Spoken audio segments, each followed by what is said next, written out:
O que você pensa quando ouve a palavra meditação? Talvez pense em relaxamento, respiração, coisa de gente zen, isso não é pra mim. Mas e aí? Será que esses pontos de vista estão corretos? Meditação é por aí mesmo? Fique grudadinho aqui no vídeo de hoje porque ele está muito especial e nosso bate-papo vai ser sobre meditação.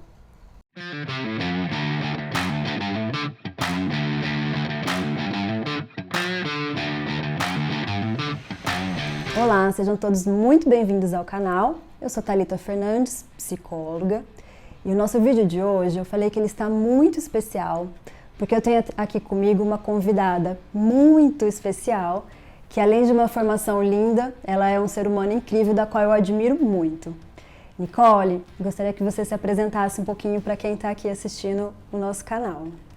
Muito obrigada, é um convite muito especial, eu sou muito fã de vocês, então é uma grande honra estar aqui. Bem, eu sou professora de yoga há alguns anos, tive a oportunidade de estudar lá na Índia, também sou professora de meditação. Ótimo, então vocês já viram que eu estou aqui com a pessoa certa para falar sobre isso hoje. Fala um pouquinho pra gente, Nicole, o que é meditação? Eu fiz uma chamada e uma abertura falando de alguns pontos que eu costumo ouvir mesmo quando eu falo com pacientes ou com pessoas conhecidas sobre meditar. E são pontos que eles trazem, são dúvidas que trazem. Fala um pouquinho pra gente como é que é. Bastante desafiador definir o que é meditação, mas a gente pode considerar um estado, né? Um estado da mente. Assim como tem o sono, assim como tem o sonho, a imaginação. Então é um estado da mente. E a gente precisa treinar, porque é uma inteligência. Então essa inteligência ela está muito relacionada a foco, concentração, atenção. A gente prestar atenção em uma coisa só, de cada vez, porque a gente está mais acostumado, a gente tem uma inteligência mais desenvolvida de fazer muitas coisas ao mesmo tempo. Pensar em várias coisas, os pensamentos rapidamente, como macaquinhos de galho em galho, assim como eu falo para os meus alunos, para as crianças, pulam muito rápido de um pensamento para o outro, né?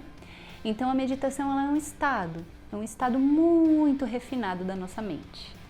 Ótimo. Eu falo que muitas vezes, com alguns pacientes, eles falam, mas eu sou ansioso, meditar não é para mim. Só de pensar em meditar já fico mais ansioso ainda. Como é que a gente pode auxiliar? Como é que pode começar, Nicole? Eu tenho uma história engraçada porque quando eu estive lá na Índia, sempre foi meu grande desafio meditar. E eu me irritava muito. Eu ficava muito brava porque eu sentia sono, eu tinha vontade de dar risada, eu não conseguia. E aí minha professora me disse assim, Nicole, relaxa. Se você não relaxar, a experiência não vai acontecer. Se você ficar tentando meditar, você não consegue meditar. Então é diferente de tudo que a gente faz, é quase que o caminho oposto, né? E se de fato a gente já tivesse uma mente completamente relaxada e presente, a gente não precisaria. Então, justamente as pessoas, assim como eu, que têm mais dificuldade, que são mais agitadas, justamente para essas pessoas que a meditação serve. Para quem já está super bem, tudo certo, não tem porquê, né? Verdade, faz sentido, né? Não precisaria disso tudo, né? E aí uma coisa que eu acho muito importante da gente colocar aqui é começar a tentar trazer um olhar diferente, porque eu penso que aqui no Ocidente a gente criou um pouquinho uma ideia de meditação com um viés místico ou religioso, algo assim. E a gente precisa ter mais em mente que se trata de uma prática mesmo, de treino, né? É um exercício, né? Assim como a gente faz academia, enfim, esportes para treinar musculaturas, a gente treina também essa musculatura para que esse estado se estabeleça.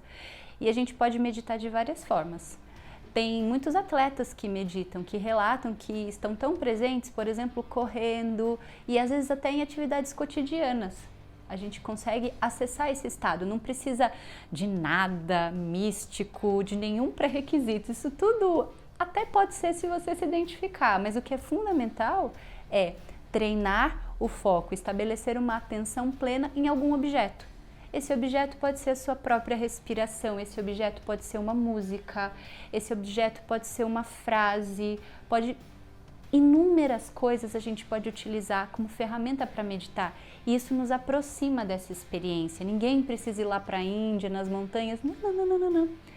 E a respiração costuma ser o recurso mais simples, porque todo mundo tem aí facilmente a sua respiração, que é esse sistema que a gente consegue controlar e que a gente também não precisa para que ele aconteça. Esse é o grande milagre da respiração, por isso é muito eficiente meditar na respiração.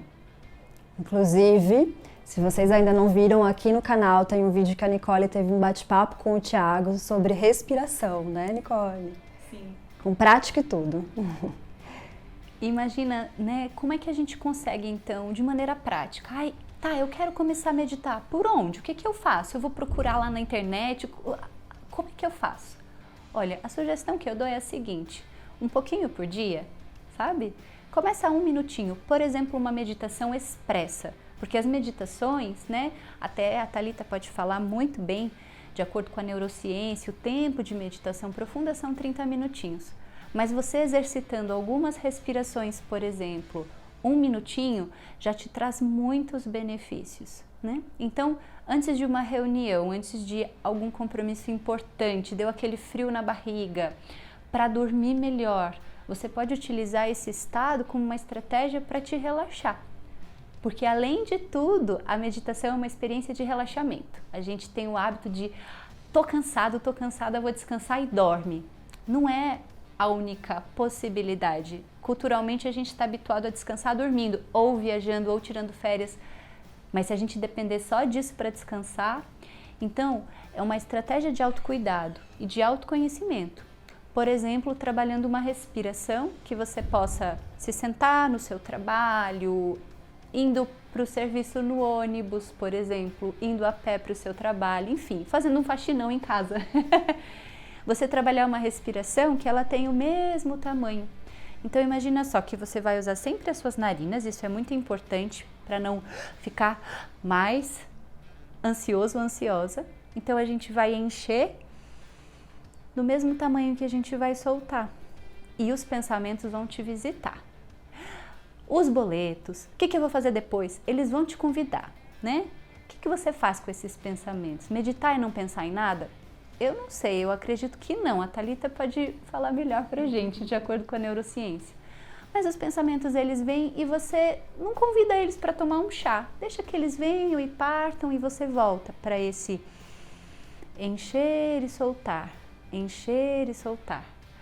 Com prática, você percebe que ao longo do tempo vai ficando tranquilo ficar em silêncio 3 minutinhos, o que antes parecia impossível. O segredo é a prática, né?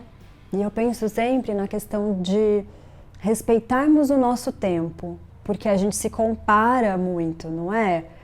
Abre o olhinho ali e vê o que o colega está numa meditação profunda, óbvio, a gente não sabe os pensamentos do colega, mas a gente sempre acha que o outro está meditando muito melhor do que a gente, né? Então, pessoal, cada um tem o seu tempo, a gente precisa respeitar isso.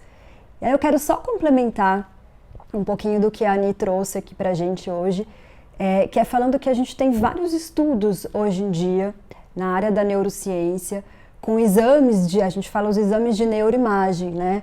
E a gente já tem muitos dados que comprovam que a meditação não muda somente a mente, ela muda o nosso cérebro, né? E por que eu falo isso?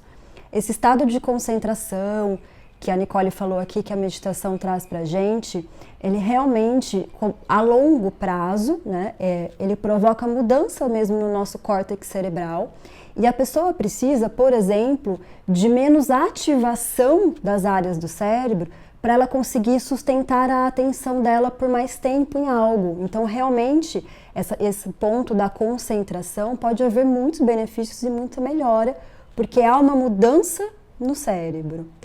E aí eu gosto muito de destacar a questão do benefício da meditação para a regulação emocional, que é algo que eu falo muito na minha prática, no dia a dia. Há uma mudança no cérebro, em áreas dessa parte frontotemporal, hipocampo, enfim, que são áreas que acabam sendo responsáveis, muitas vezes, pela nossa empatia, pela nossa autorregulação, quer dizer, o freio, né? Quando eu penso uma coisa, mas eu não devo agir, porque aquilo vai me trazer algo ruim. a questão das nossas lembranças. Então, tem áreas muito específicas que são trabalhadas e vão modificando no nosso cérebro. E aí, o que acontece? A gente vê que as pessoas começam a ter uma resposta menos intensa ao estresse.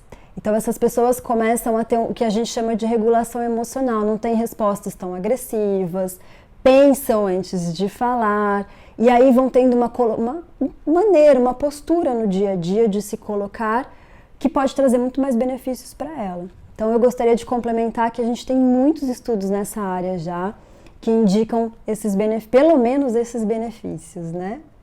E eu falo por experiência própria. Eu há anos já faço psicoterapia, também faço tratamento medicamentoso e é para todo mundo a meditação, sabe? Ela soma com todo... É como um trabalho de equipe.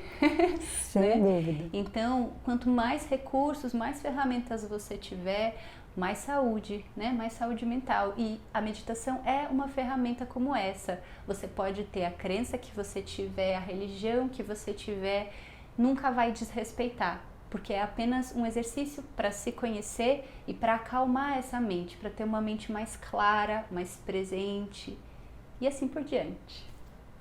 Não preciso falar mais nada, né?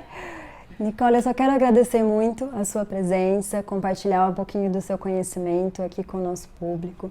Se vocês gostaram do vídeo, curte. Se tiver alguma dúvida, pode deixar o comentário, a gente responde, encaminha para a Nicole, enfim, ela também responde.